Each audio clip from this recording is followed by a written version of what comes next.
Okay, we're live. I'm at the back of the Kirby Misperton well site with Eddie Thornton and Louise Hammond, otherwise known as Nanna Lock-on. And actually, what a change in the weather. It's really quite pleasant here now, but an hour ago, of course, it was absolutely tipping down with rain. So guys, this is the start of the week. We had a little bit of activity last week with Third Energy, where Inspector Johnny and his heavy mob pushed the protectors aside to get the Harris fencing onto the well site. So what do you think is going to happen this week, Eddie? I reckon we're in for a bit of a quiet week, to be honest, Ian, but obviously we're going to maintain our presence here.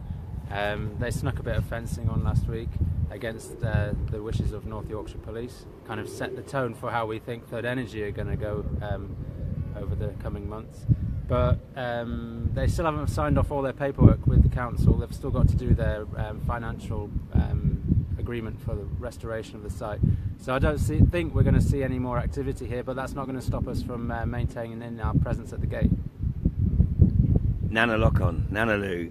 Morning, everyone. How you doing this morning? I'm fine. Do you want a box to stand on? Thank you, but no. Hang on, I'll lower the camera. There we go. No. So it is a beautiful morning at the moment, isn't it? It is now. It wasn't earlier this morning, but it's beautiful now, yeah. And there's a few locals down at the gate with us this morning. There is, yes. And what's your message to the local community here?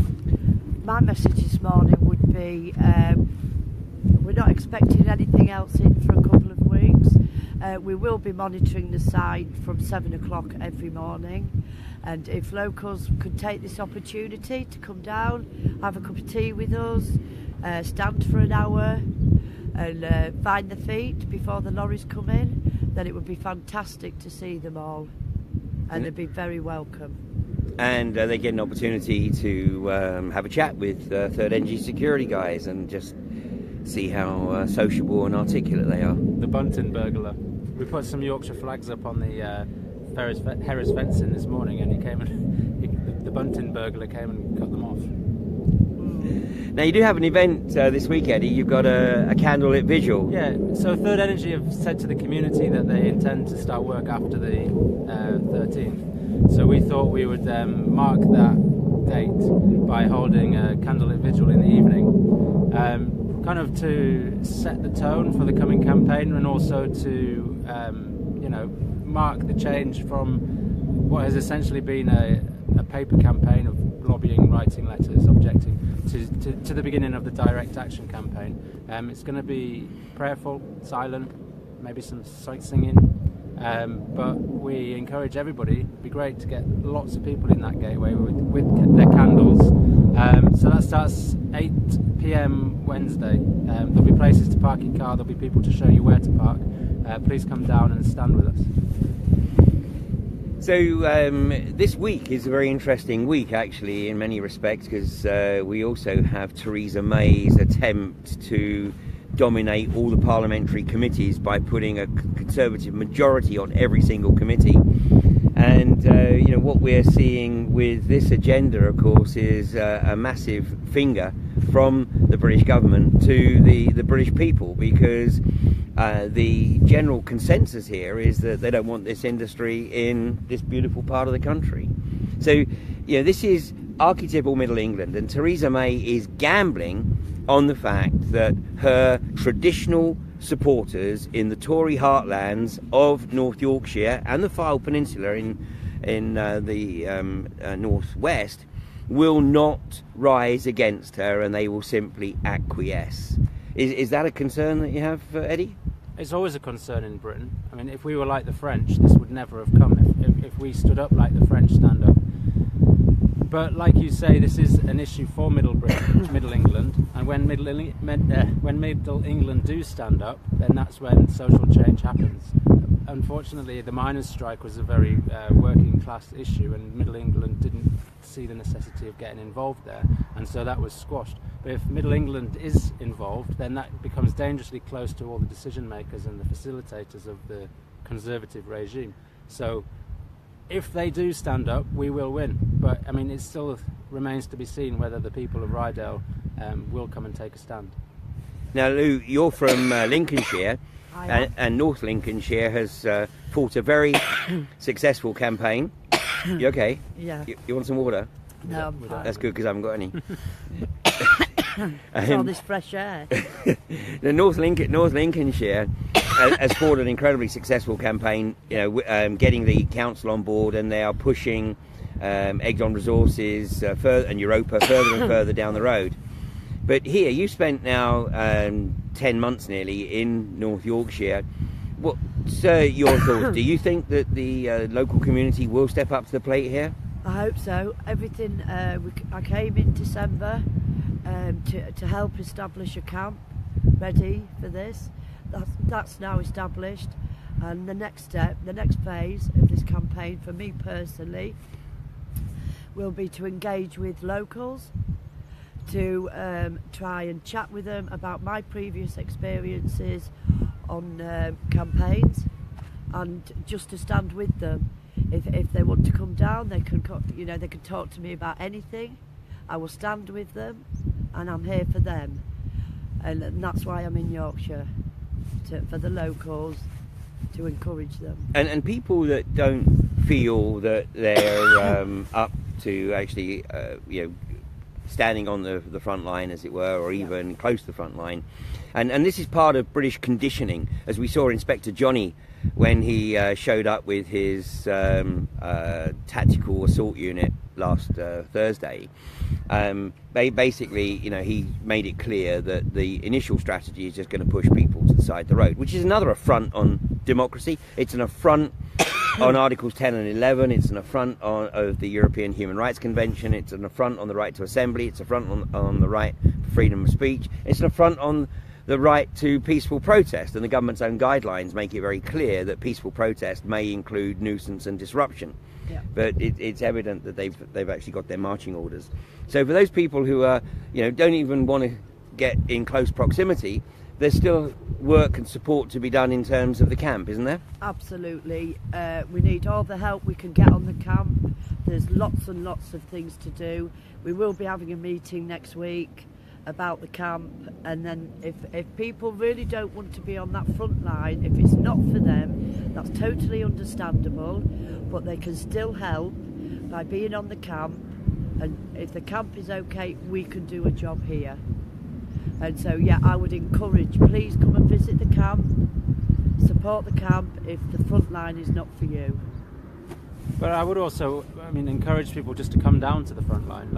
It's not, you don't have to stand in the literal gateway. There's also room to stand on the side with your banners, and once you become comfortable with that, maybe then you will come and stand in the gate.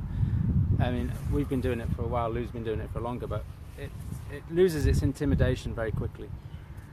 Well, and as I made the observation, when we had a meeting with some of the local people after the events of last Thursday, up until Balcombe, I had never, been involved in anything like this. I'd certainly never been involved in any protest or, any, if you like, direct confrontation with the establishment. I'd always done it, via social media.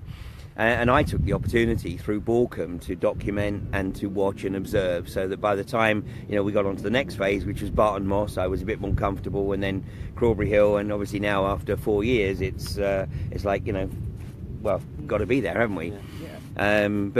We do understand that it is a learning process, and nobody's going to get thrown into the deep end, and the more experienced protectors will take very good care of those who are just sort of putting their toe in the water, as it were. Yeah, the first time I did anything to do with direct action or standing at the gates of one of these sites, I was very naive, and it's amazing how quickly you learn and get the confidence. Very quickly it happens. And that's not even mentioning all the monitoring that we're going to need to be doing. Yeah. And if people are more comfortable doing that, then that's because we're going to need a database compiling of all the breaches, and that's perhaps something that you might feel more comfortable doing. And we've seen the village of Kirby Misperton become the surveillance capital of North Yorkshire. So there are cameras now on every road. Police cameras, this is, coming into Kirby Misperton, And I mean, this is probably the first time that a rural community has got first-hand experience of what it is like elsewhere in the country, where people are under constant 24-hour surveillance, and which is another affront on the fundamentals of a supposedly free society. It is, and it's a shame, but that's not going to stop anyone of us doing our job. I mean, everything we do is out in the open because we believe 100% in what we're doing and the non-violent way in which we do it. So if the police want to watch me cycle my bike from camp down here and stand in the gateway all day, then go for it. I'm not ashamed. I never cover my face. I use my real name on social media. I believe 100% in what we're doing.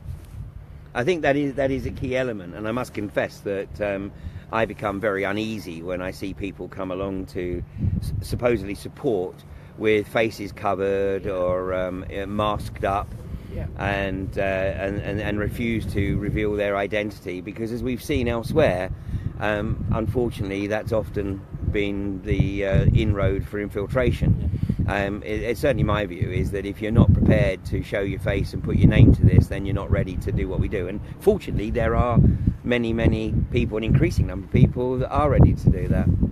And I think we are absolutely on the right side of history here. Absolutely. So at the moment it's not raining. We've had the security guard come out and tell us that the police are on their way, so we simply asked why that was necessary when we're on a public footpath, because although the public footpath at the front of the well site has been closed, all the maps show very clearly that the footpath that we're on right here across the back of the well site is the alternative right of way. It's quite a surprise really when the security supposed to be securing this place and looking after it, that they don't even know where the footpaths are. We didn't know. No.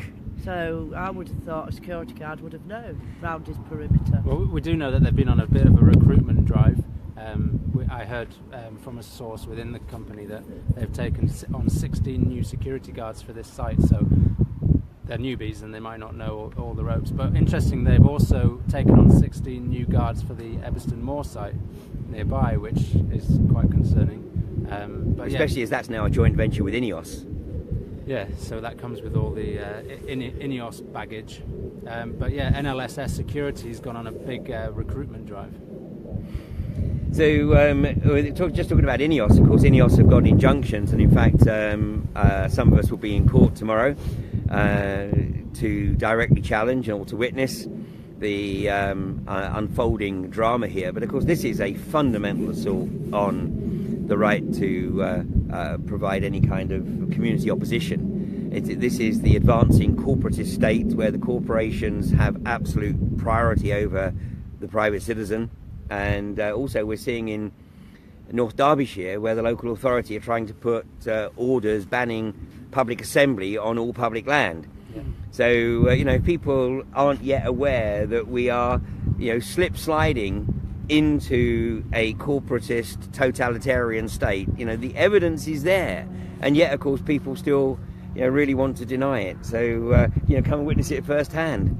Yeah, and if this INEOS injunction does stick, then it has huge implications for the anti-fracking movement. But you can rest assured that it's not going to end. We're just going to have to get more creative and perhaps change the focus of where we bring our direct action, because rest assured the government is going to feel it if INEOS doesn't. Well, we've got people sharing this from Prestonby Road, and of course we have absolute solidarity with Prestonby Road and with every other campaign in the south of England. It was a stunning occupation of the rig Peas Pottage Services on the M23 last week. Yeah. And this movement just keeps building, and the great thing about the movement, of course, is that it has no structure, no leadership. We absolutely implore people to just do whatever it is that they feel motivated to do to basically protect the ecology of this country for future generations. Yep, absolutely, and encourage locals. The kettle's on, come for a cup of tea and a natter, and let's find our feet.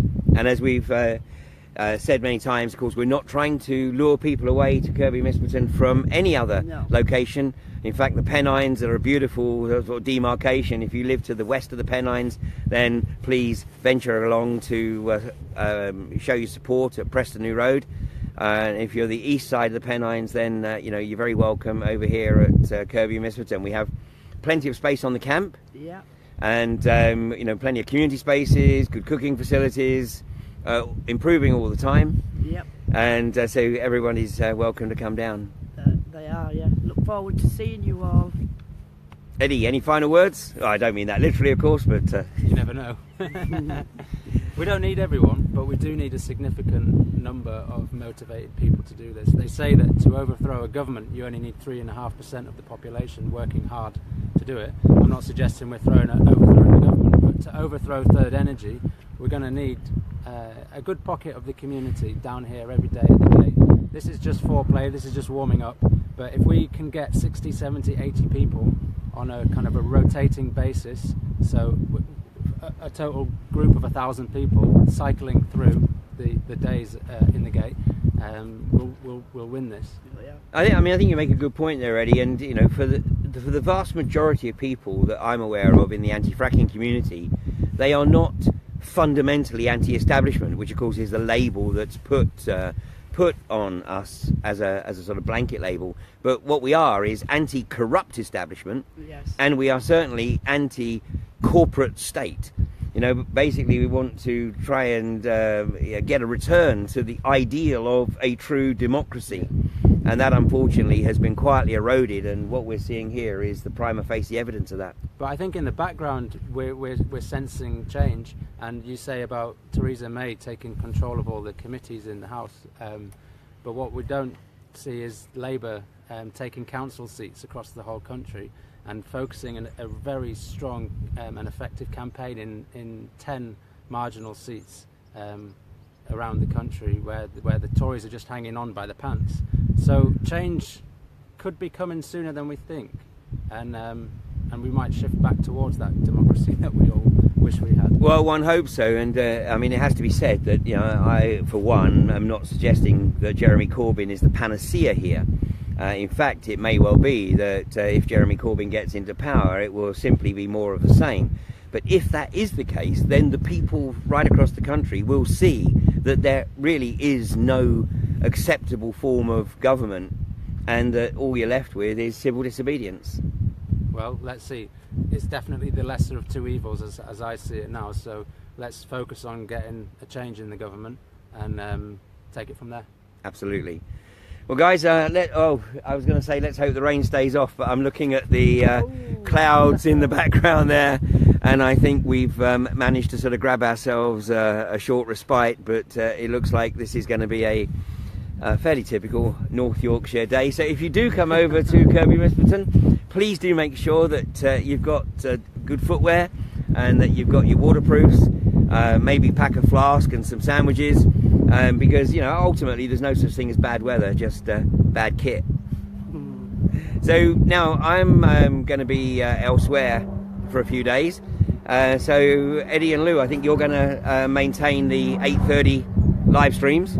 Yep. And so for the next few days, Lou, where will the 8:30 live streams be available? I'll be live streaming straight to the Kirby Misperton Protection Camp page.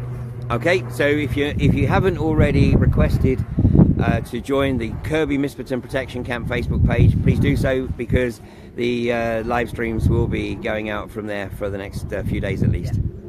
Excellent. Well, thanks very much, guys. No worries. Now let's see if we can walk back without being accosted by security again, and we're back down to the front gate. Yep. And thanks for joining us. Thanks for sharing this video. Great to see a few people from PNR tuning in, and of course, as we've said, you know, our hearts are with you. You know, you've done an amazing job over there. Quadrilla are at least 5 months behind schedule. They know full well they're not going to get a free ride. You're costing the police nearly £500,000 a month, and of course the policing costs are now in excess of what Quadrilla bragged that they've pumped into the community. So that doesn't seem like a particularly good deal to me, and I'm sure it'll be much the same here. So thanks for tuning in, and watch this space. Yep. Thanks, guys, and we'll catch you later.